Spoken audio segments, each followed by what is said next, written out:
Yeah, that's getting a little hot. Welcome back to the channel, everybody. Well, I have raided the scrap hoard, find some suitable material so I can make a support stand to attach to the belt housing of the red pepper. And once we get that fabric cobbled and mounted to the belt housing, we'll pull some of this junk out from underneath. Pull that starter out, hiding back there, get rid of that old battery there, get it out of the way. We'll start pulling bolts. In the last video, a viewer, Craig Perucha, Craig, I hope I didn't butcher your name. I apologize if I did. Well, he's restoring a 49 Farmall H as well, and I think he's probably a fair bit ahead of me, but he verified that, yeah, that's in fact a dowel pin, and you put a 5/8 11 nut on there to back that dowel pin out. So once we get the other bolts out, and this is good and suspended from the cherry picker, I will take his recommendation. I'm sure I got some 5/8 11 laying around here, and we'll see if we can pull those dowel pins out. So Craig, if you're watching, thanks very much for that tip.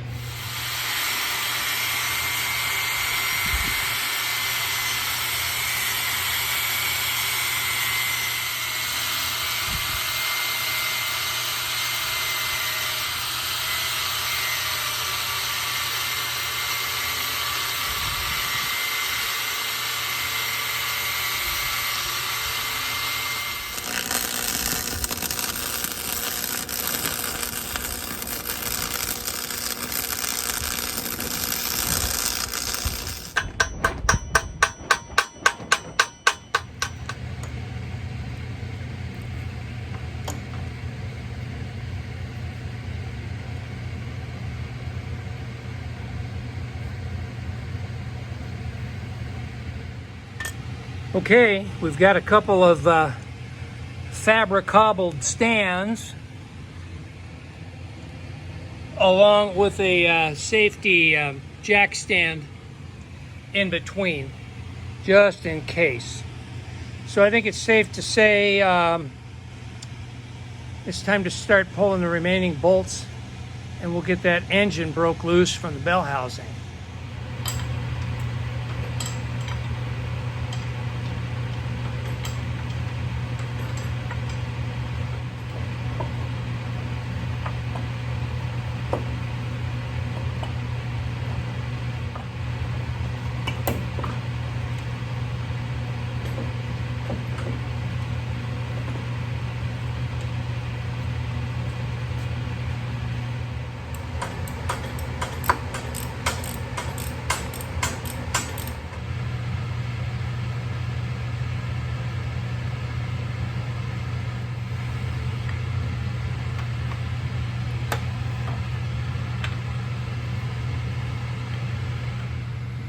So I pulled the oil pan drain plug back out to drain any residual stuff left over. Remember, we dumped quite a bit of penetrating fluid and stuff into the cylinder, especially number 3, and all of that eventually made its way to the pan.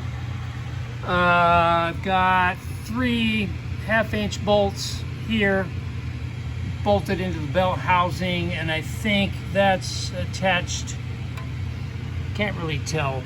I think that's attached to the back side of the pan. I got to pull those out. And then I'm leaving this bolt, it's loose, but I'm leaving it in till after I pull out the dowel pins. I'm going to spray those with citrus strip so I can get that excess paint off of there. And then there's one other item. I forgot to disconnect this oil line here. That ran up to the oil gauge that was hiding in here in the instrument cluster. So I'll get that loose. As you can see, this is already starting to separate, so that's a good sign.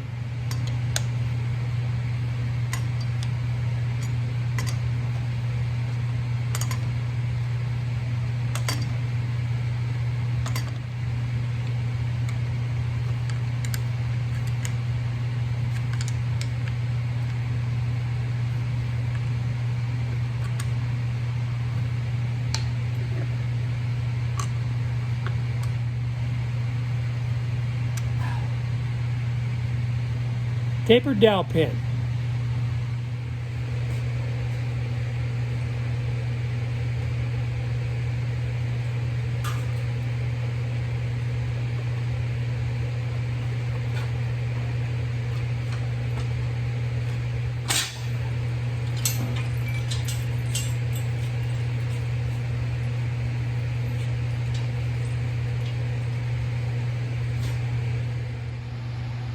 I transferred the engine from the cherry picker to the chain fall, and so I can fold up that cherry picker and get it out of the way.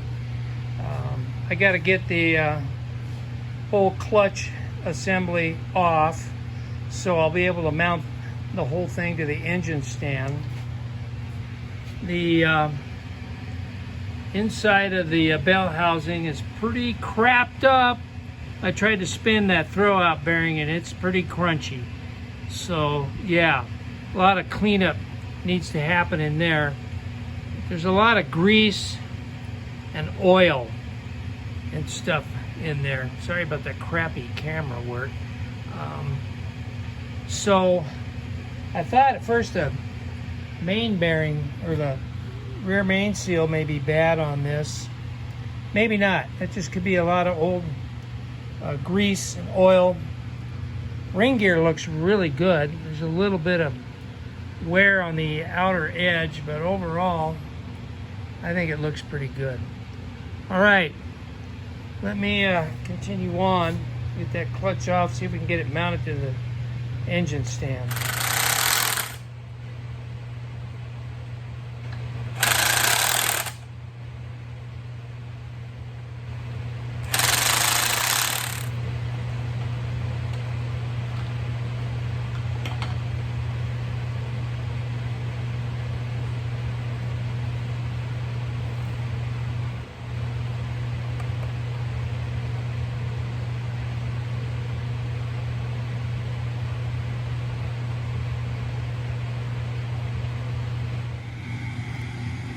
Well, the clutch disc doesn't look all chewed up or anything like that, but it's awful thin.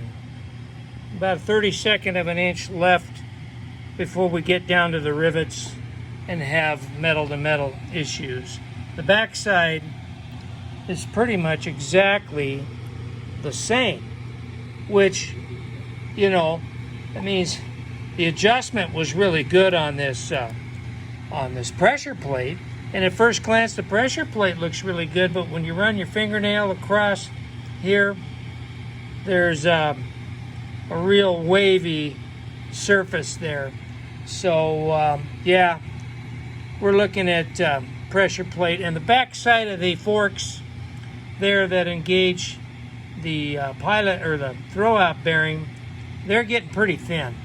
So it's definitely time for a clutch. Pilot bearing is free, but it's got a lot of slop in it. So there was probably some vibration transmitted throughout the drivetrain. When those things, especially when you run the RPMs up, those things can really chatter on you. Okay, I got to get this flywheel off of here.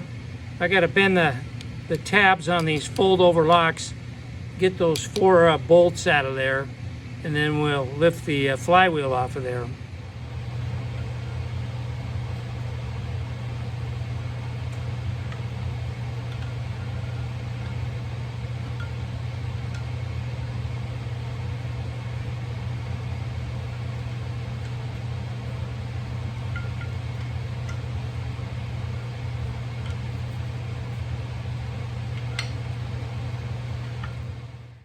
Well, I battled that flywheel with a pry bar for quite a while, and I couldn't get it to budge. And my little 2-leg puller is not big enough to get all the way around it and pull it off. I need more of a beam type puller.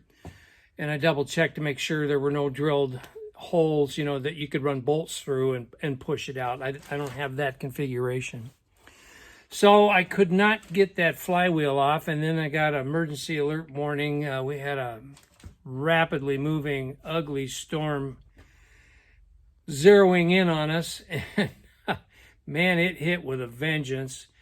Huge dust cloud first, 60-mile-an-hour winds, and then the deluge came right in after it. And for 45 minutes, we had one heck of a storm. Just flooded everything, and I spent this morning running around with the club car, picking up buckets and everything else that flew all over the desert, and it was quite an ordeal. So I'm going to end this segment here. I was hoping to get that flywheel off and get the engine on an engine stand, but I'm on the hunt for a beam type puller. I'm going to see if one of my Power from the Past buddies has one, and if not, I'll search eBay and see if I can pick one up reasonable and move on the next video. So with that, welcome new subscribers. Glad you're here. And to existing subscribers, as always, thanks for hanging with me on all my wacky projects. And we'll pick up again on this real soon. And oh, one important thing. Two YouTubers, friends of mine on YouTube, been subscribed to them for a long time, as they have to me. They're kind of in a bad way. Vernon, the Missouri old timer, and George, the Shade Tree Fix-It Man, and also Bill Cameron of Edge of Eternity. They're all facing some pretty serious health issues. George spent a month in the hospital, and Vernon's getting ready to undergo a long series of treatments. And so, yeah, if for those of you who are inclined, if you would remember those fellas in your prayers and supplications to the Almighty, it would be greatly appreciated. So with that, I'm going to say bye for now, everybody, and we'll pick up again real soon on the next one. See ya.